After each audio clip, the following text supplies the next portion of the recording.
P. Sahot, represented by Dr. Bernadita G. Quevedo, the Dean of Instruction.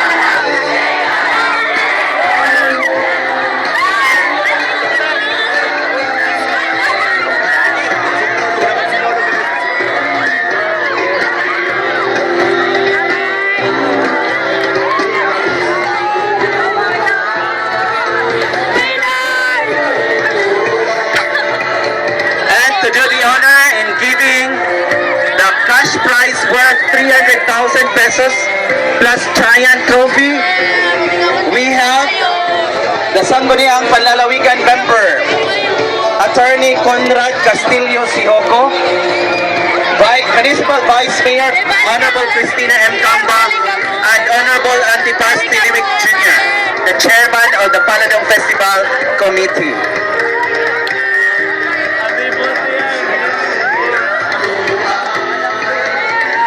Ladies and gentlemen, to receive 300,000 pesos plus giant trophy, we have the grand champion, the municipality of Hinatuan,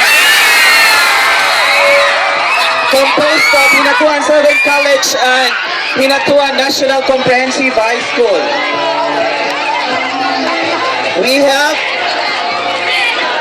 the Hinatuan Southern College President, Dr. Juanito Baldutin, the cluster head and principal of Hinatuan National Comprehensive High School, Mr. Jose Lindo Jr., and the chairman of Paladong